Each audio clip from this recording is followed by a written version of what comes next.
Ambrose Omodian, Chief Research Officer, Invest Data Consulting, joins us to share this. Ambrose, good afternoon. Yeah, good afternoon. We've seen NGX kicking off September bearish. Hello, good afternoon. Good afternoon, I can hear you, Ambrose. You see, NGX kicked off September bearish, October closed, August bearish. What are the key factors weighing on the markets? The audio is bad. I didn't hear you. Can you come again? Sorry. What are the key factors weighing on the market? We've seen markets opening the new month of September in negative sentiment. We also see closed October down. What's driving this negative sentiment? Or what's weighing on the markets right now, Ambrose? Yeah, actually, what we're seeing is part of market dynamics. There's no need of flogging the negative sentiment. After market are rallying for straight, 5 months, they feel that in the month of August, September, after August, are kind of a pullback to gain marginally. Then this start of September, we expect to see a mixed market. And the first trading day, we have seen a negative market. But for me, there's no cause for alarm. Look at the volume that put the market up when the markets were rallying. The same volume is not there now, bringing the market down. It tells you that many investors are still sitting to watch activity that will unfold in this month, especially this is a month that we expect to see some recurring data that will give investors insight, coupled with the expected MPC meeting that's coming this month. For me, the start of September up and down or red, for me, it's not a big deal, but we're expecting to see let those companies that are here to release their audited account, especially the banking that paid the interim dividend that are delaying. Don't forget that in the history of our market, in the month of August, we expect to see the early filers of these banks releasing their number. Up to this hour, none of the dividend paying banks in the market has released their number. That is a concern of many investors. I believe that it's time for also the regulators to consider things that is very, very important at this point. Why I would say that the same banks came to the market to raise their money after the central bank said, oh, this bank that has which retained earnings should not go back and use the retained earnings to recapitalize. It should go back to the market. And the investor, out of the confidence they have in the banks and also in the economy, they came out and injected their fund into this bank. Then expecting that this bank that paid into the dividend expect to reward these shareholders. Now this is their half-year result and also at the end of the year.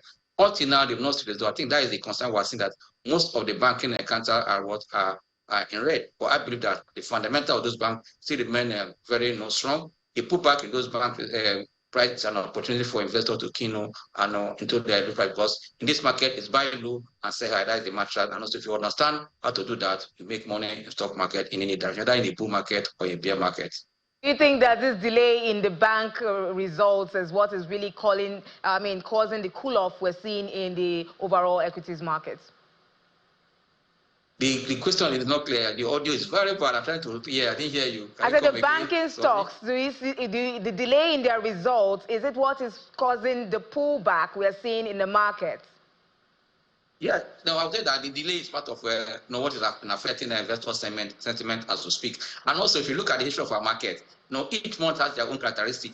September comes with a mixed characteristic, which also I'm not surprising at the beginning, in red. It's expected that towards the end of September, we expect to see an up market, because that is the time many of market players, both traders and investors, will be positioning forward for the third quarter earnings season that will come that will kick off in October. But good thing is that the Position Manager Index that came yesterday from Stanbic IBTC shows that yes, their business activities is still expanding about 54.2. For me, it's a good one, it's a good sign. But I think inflation will also determine what the CPI will be doing. But an economy that wants to achieve 4% GDP, it is time to start bringing that cost so that you can drive growth and also expansion in the economy.